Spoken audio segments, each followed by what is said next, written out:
Media మిత్రులకి మా నెల్లూరు జిల్లా పెట్రోలియం డీలర్స్ అసోసియేషన్ తరఫున మీకు అందరికీ నమస్కారాలు. నా పేరు రవికుమార్. నేను Andhra Pradesh petrol dealers association general సెక్రటరీని. అట్లాగే నా పక్కన నెల్లూరు జిల్లా అసోసియేషన్ ప్రెసిడెంట్, అంటే నెల్లూరు జిల్లా ప్రెసిడెంట్ గౌరవ అధ్యక్షులు, నెల్లూరు జిల్లా ట్రెజరర్, నెల్లూరు జిల్లా అసోసియేషన్ సెక్రటరీ, అట్లాగే నెల్లూరు జిల్లా మా కార్యవర్గ సభ్యుడు సుమన్. అందరూ కూడా మీ అందరికి కూడా మా ఉన్న సమస్యల్లో మీ పత్రికా మూలకంగా, ప్రింట్ అండ్ ఎలక్ట్రానిక్ మూలకంగా ప్రజలందరూ కూడా తెలియజేయాలని పని ఈ మీడియా సమావేశం మేము నిర్వహించడం జరిగింది. మీకు అందరికీ తెలిసిందే, గత కొంతకాలంగా ఈ భారీ వర్షాలకి పెట్రోల్ బంకుల్లో వాటరు అండర్ గ్రౌండ్ ట్యాంకుల్లో పెట్రోల్ డీజిల్లో కలిసి అవి మేము వాహనదారులు పట్టి చాలా ప్రాబ్లమ్స్, మేము సమస్యలు కూడా ఎదుర్కొన్నాము. ఇంకొక విషయం మీకు చెప్పాల్సింది ఏంటంటే, ఇథనాల్ బ్లెండింగ్ వచ్చి మా కంపెనీ మన సెంట్రల్ గవర్నమెంట్ ఆర్డర్ ప్రకారము కంపెనీస్ అన్ని కూడా 20% పెట్రోల్లో ఇథనాల్ బ్లెండ్ చేసి పంపిస్తున్నారు. ఆ విషయం తను మా మిత్రుడు మీకు అందరు కూడా వివరంగా చెప్తాడు. ఇంకో విషయం ఏంటంటే, గత కొన్ని రోజుల కిందట అల్లూరులోని ఒక పెట్రోల్ బంక్ లో ఒక ట్రాక్టర్ వాహనానికి డీజిల్ వాటర్ మిక్స్ అయిన డీజిల్ పట్టడం జరిగింది. అది పట్టిన తర్వాత అటు ఆటోలకి కార్లకు పట్టిన తర్వాత మా పెట్రోల్ బంక్ వాళ్ళు అన్ని కూడా మరమ్మతులు చేసి పంపించారు. వీళ్ళు ఏం చేశారంటే, ఈ ట్రాక్టర్ అతను దొంగ బిల్లులు వేసుకుని వచ్చి మెకానిక్ దగ్గర, షాప్ ఒకటి దగ్గర డూప్లికేట్ బిల్లుని తీసుకొచ్చి 1,75,000 మా పెట్రోల్ బంక్ వాళ్ళని డిమాండ్ చేసి వాళ్ళని భయభ్రాంతులకు గురి చేశారు. ఈ విషయం మా అసోసియేషన్ దృష్టికి తీసుకొచ్చిన తర్వాత గౌరవ ఎస్పీ గారిని మేము కలిసి, ఇది మాకు ముందే తెలుసు ఇట్లా జరుగుతుందని, అంటే ఇట్లా దొంగ బిల్లు వేసుకొస్తారని. కాదమ్మా, ఇది అంత అవ్వదు, నాకు తెలిసి 4 నుంచి 5,000 అవుతుందని చెప్పని మేము ఆమెకి విన్నవించుకుంటే, ఆమె సదరు డిఎస్పీ గారికి, రూరల్ డిఎస్పీ గారికి, సిఏ గారికి చెప్తే వాళ్ళని పిలిపించి పోలీసు వారి శ్రేణిలో విచారిస్తే బిల్లు వచ్చి 4,100 అయింది. సో ఈ విధంగా మా పెట్రోల్ బంక్ వాళ్ళ మీదకి జనాలు రావడం కూడా సమంజసం కాదు. ఇది మా తప్పు కాదు. కంపెనీ ఆఫీసర్స్ సరైన సూపర్వైజన్ చేయకుండా అండర్ గ్రౌండ్ దానిలో ఈ పైప్ లైన్స్ ద్వారా వెళ్ళిన దానికి మేము బాధ్యులం కాదని మీకు అందరూ విన్నవించుకుంటున్నాను. దయచేసి మీరు పెట్రోల్ డీజిల్లో నీరు కల్తీ చేస్తున్నారని మా మీద రాయొద్దని మీకు పత్రికాముఖంగా విన్నవించుకుంటున్నాను. మేము చాలా బాధపడుతున్నాం. 24 hours మేము పబ్లిక్ కి సర్వ్ చేస్తున్నాం. ఇర్రెస్పెక్ట్ ఆఫ్ ఎనీ వెదర్ కండిషన్స్ లో మేము అందరికి సర్వ్ చేస్తున్నాం. వాన కాదు, తుఫాన్ కాదు, ఎండ కాదు, ధర్నాలు కాదు. ఈవెన్ మేము మన కరోనా అప్పుడు కూడా మేము 365 days మేము మా కర్తవ్యం మేము నిర్వహించాము. మేము ప్రజా సేవ చేస్తానికి ఉన్నాము. మాకు వచ్చే కమిషన్ కూడా చాలా తక్కువ. దాంతో మేము అన్ని మా జీవనం మా దగ్గర పనిచేసే వాళ్ళకి అన్ని కూడా మేము దారాన్ని చేసి ఏదో అట్లా ఒక ఉద్యోగం టైప్ లో చేసుకుంటున్నాం. దయచేసి అది మానుకోవాలని మీకు విన్నవించుకుంటున్నాను. నెక్స్ట్ ఇప్పుడు మన సెంట్రల్ గవర్నమెంట్ వాళ్ళు 20% ఇథనాల్ కంపల్సరీ కలపాలని, అంటే ముడి చమురు ధరలు ఎక్కువైపోయినాయి కాబట్టి అది సామర్థ్యంగా ఎదుర్కోవడానికి 20% ఇథనాల్ కలపాలని చెప్పారు. కానీ ఇథనాల్ అనే ప్రోడక్ట్ ఎటువంటిదంటే, అది దాని పరిసర ప్రాంతాల్లో ఎక్కడ చెమ్మ ఉన్నా దాన్ని పీల్చుకుంటుంది. దాని ఒక స్వభావం అది. మిథనాల్ కానీ ఇథనాల్ కానీ అవి పీల్చుకుంటాయి. ముఖ్యంగా మీరు గమనించవలసిన విషయం ఏంటంటే, ఓ పెట్రోల్ పంపు డీలర్షిప్ లో పెట్రోల్ పంపులు కానీ, అండర్ గ్రౌండ్ ట్యాంకులు కానీ మొత్తం ఆయిల్ కంపెనీల కంట్రోల్లో ఉంటాయి. వాటిల్లో ఏమాత్రం తాకే అధికారం మాకు లేదు. మా కంటి ముందు నీళ్లు ఒకవేళ ట్యాంక్ లోపల దిగినా దాన్ని తాకేదానికి ఏ విధమైన హక్కు మాకు లేదు. ఎందుకంటే అది కంపెనీ సొత్తు. అది మేము కంప్లైంట్ పెడతాం. వాళ్ళు ఎప్పుడు వస్తారో, వాళ్ళు ఎప్పుడు కరెక్ట్ చేస్తారో అది కరెక్ట్ కావాలా. అది ఒకటి. ట్యాంక్ లోపల నీళ్లు పోనీయకుండా జాగ్రత్త చేయవలసిన బాధ్యత ఆయిల్ కంపెనీది, డీలర్ది కాదు. మేము అక్కడ గార్డియన్లమే. ఆయన చెప్పినట్టు కూలీకి పని చేస్తున్నాం.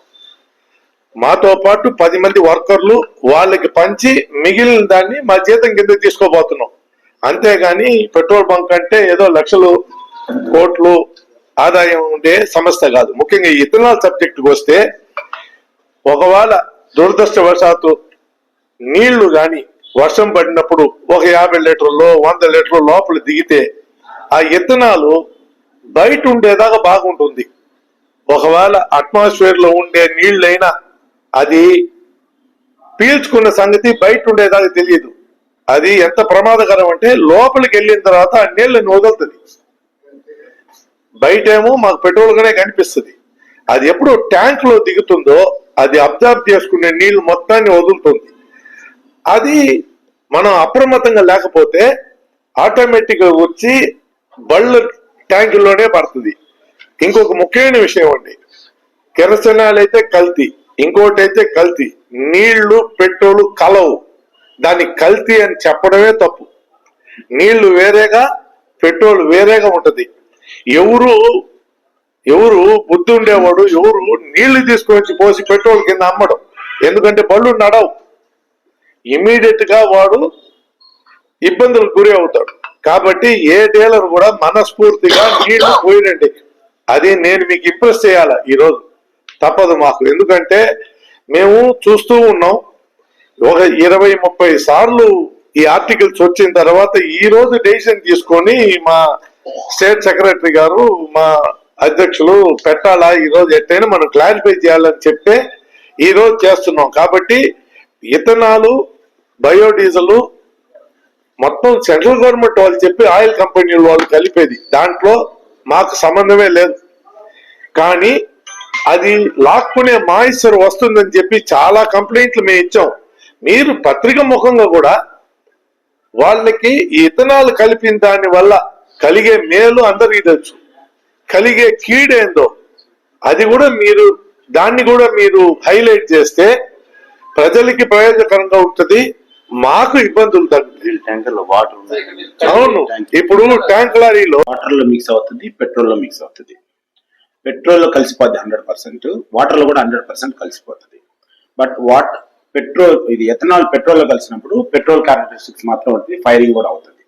ఎప్పుడైతే వాటర్ మిక్స్ అవుతుందో ఈ పెట్రోల్ లో కలిసిన 20% కూడా మొత్తం వాటర్ గా మారిపోద్ది.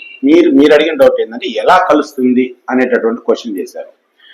ట్యాంక్ లోపల ట్యాంక్ అయితే మీరు చెప్పినట్టు మెటల్ కంటెంట్ తో రెడీ అయి ఉంటుంది. దానికి నెంబర్ ఆఫ్ జాయింట్స్ ఉంటాయి. జాయింట్స్ తర్వాత మీకు కప్లింగ్స్ ఉంటాయి కదా, అక్కడ దాన్ని ఏమంటారంటే ప్యాకింగ్ ఉంటుంది. ఆ ప్యాకింగ్ ఏంటంటే కొన్ని రోజులకి కరిగిపోతుంది, చీకిపోతుంది అంటారు కదా మనం, కరిగిపోతుంది. దానివల్ల కూడా లీకేజ్ వస్తుంది. రెండోది ఏంటంటే ఇప్పుడంతా కూడా ఆటోమేషన్ సిస్టమ్స్ అని మొత్తం ట్యాంకులు ఎంత ఉంది బయట ఎంత కనపడే దానికి ఒక మెకానిజం ఫిక్స్ చేస్తారు. ఆ మెకానిజం ఫిక్స్ చేసినప్పుడు ప్రాపర్ ఫిక్సేషన్ జరగకపోయినా అక్కడ ఏదైనా స్లైట్ లీకేజ్ ఉన్నా కేబుల్ ద్వారా కానీ లోపలికి నీళ్లు పోయే అవకాశం ఉంటుంది. అంతేగాని వాంటెడ్ గా ఏ డీలర్ కూడా దాంట్లో నీళ్లు కలిపే అవకాశం లేదు. రెండోది ఏంటంటే మా డీలర్ మిత్రుడు చెప్పినట్టు ఎథనాల్ వాటర్ మాయిశ్చర్ ని పీల్చుకునే శక్తి సామర్థ్యాలు ఉంటాయి. ఇప్పుడు ఫర్ ఎగ్జాంపుల్ మనం వర్షం పడుతుంది, మన బండి బయట మనం తడవకుండా బండి వర్షంలోనే పెట్టి మనం లోపలికి వెళ్తాం. ఆ వర్షం పడేటప్పుడు స్లైట్ గా ఏదన్నా చిన్న లీకేజ్ ఉన్నా కానీ మన ట్యాంక్ లో కూడా నీళ్లు దిగిపోతాయి. నీళ్లు దిగంగానే ఆ ప్రోడక్ట్ అంతా కూడా కంటామినేటెడ్ అయిపోయి ఎథనాల్ ప్లస్ వాటర్ మిక్స్ అయిపోయి పెట్రోల్ లో ఉన్న 20%, ఒకవేళ మీరు ఒక లీటర్ పెట్రోల్ పట్టుకుంటే 200 ml దాన్ని ఎథనాల్ కలుపుకుంటారు. 200 ml ఎథనాల్ ఒక 10 ml వాటర్ మిక్స్ అయినా 210 ml వాటర్ గా మిక్స్ అయిపోతుంది. మీకు పెట్రోల్ ట్యాంక్ లో వాటర్ ఇమీడియట్ గా కింద పైకి పెట్రోల్ వస్తుంది, కింద వాటర్ దిగంగానే కార్పొరేటర్ లోకి నీళ్లు పోగానే ఇంజిన్ ఆగిపోతుంది. ఇంజిన్ ఆగిపోగానే ఇమీడియట్ గా మన వాళ్ళు ఏమంటారంటే ఆ పలానా బొంకులో నేను పెట్రోల్ పట్టుకున్నాను, అక్కడ కల్తీ జరిగిందని. అంటే అందరికీ అన్ని విధాలుగా నాలెడ్జ్ ఉండకపోవచ్చు. ఈ కార్యక్రమంలో ఆ విధమైన చెడ్డ పేరు మా డీలర్ మిత్రులందరూ కూడా వస్తాము. దయచేసి గమనించాల్సింది ఏంటంటే మా డీలర్ల చేతిలో లేనటువంటి కొన్ని విషయాలు వల్ల, అంటే పాండమిక్స్ కావచ్చు, వరదలు రావచ్చు, లేకపోతే ఇంకేదన్నా కారణాలు కావచ్చు, వాటిని బేస్ చేసుకొని కొన్ని అయితే దాడులు జరిగాయి. కొన్ని బంకు మీద దాడి జరిగింది, కొట్టారు, డబ్బులు లాక్కుని వెళ్ళిపోయారు. ఇలాంటివి జరగకూడదని రిపీట్. కానీ మీ ద్వారా మేము ప్రజలకు తెలియజేయాల్సింది పాత పళ్ళకైతే ఇత్తనాలు అయితే పళ్ళు ఖచ్చితంగా చెడిపోతాయి సార్. కొత్త పళ్ళకైతే ఇత్తనాలు సపోర్ట్ ఉంటుంది. E20 మందులో E10 E20 మామూలు లీటర్లు 3 కోట్లు ఉన్నాయా? లేదు సార్, అంత కామన్ గా E20 20% కలిపేస్తున్నారు. పాత పళ్ళు చెడిపోతాయి.